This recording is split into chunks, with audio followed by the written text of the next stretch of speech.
और हमारे चेयरमैन साहब पाल साहब देंगे। मुख्तलिफ स्टेक होल्डर से, ऑर्गेनाइजेशन से हमारी बातचीत हो रही है। पटना में हुई, कोलकाता में हुई, अब आज उत्तर प्रदेश में। सर, मुख्यमंत्री योगी आदित्यनाथ का भी एक बयान आया, उन्होंने वक्फ बोर्ड को भूमाफिया बोर्ड कह दिया। क्या कहेंगे सर? एक पार्लियामेंट के कानून के तहत वक्फ बोर्ड बनता है, स्टैट्यूटरी बॉडी है। उसके ताल्लुक से एक संवैधानिक पोस्ट पर रहकर इस तरह की वाहियात बात वो करते हैं, तो वो मैं इसका कंडेम करता हूं। और वो क्यों कह रहे हैं? इसलिए कह रहे हैं कि वो नफरत की फिजा जो है मुसलमानों के खिलाफ, उसको और फैलाना चाहते हैं। जब उत्तर प्रदेश में जितनी वक्फ की प्रॉपर्टीज़ हैं, उसको सरकार के ऑफिसर खुद सर्वे करते हैं, और सर्वे करने के बाद जब रिपोर्ट लिखते हैं चीफ सेक्रेटरी को, तो सरकार उन प्रॉपर्टीज़ को गज़ेट इशू करके गई थी कि वक्फ की प्रॉपर्टी है।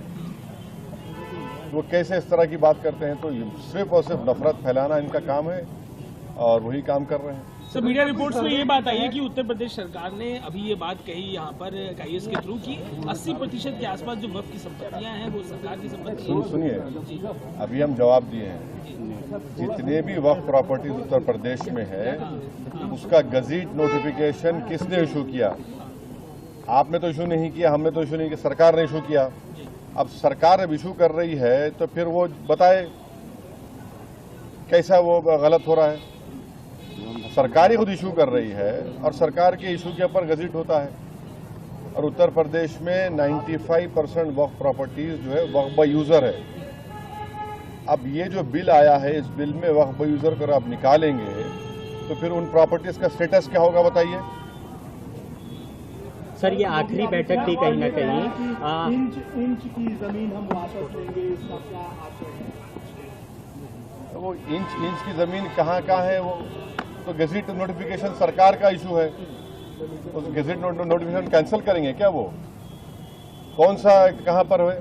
अच्छा, संभल की मस्जिद है, ASI का मॉन्यूमेंट है, और उस मॉन्यूमेंट के 5 फीट के ऊपर आप आउटपोस्ट बना रहे हैं, तो 100 मीटर का कानून लागू नहीं होता उसके ऊपर? क्या बात कर रहे हैं? और फिर वो लोग भी तो, वो जो प्रॉपर्टी है 39A में मुरादाबाद की वक्फ की रजिस्टर्ड है वो।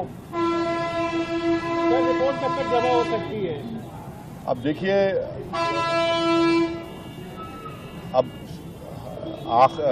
बजट सेशन के आखिरी दिन तक रेजोल्यूशन से पार्लियामेंट ने टाइम दिया है। अब हम तो हमारे चेयरमैन साहब से रिक्वेस्ट किए हैं कि आप इसको जल्दबाजी मत करिए, पूरा सुनने दीजिए।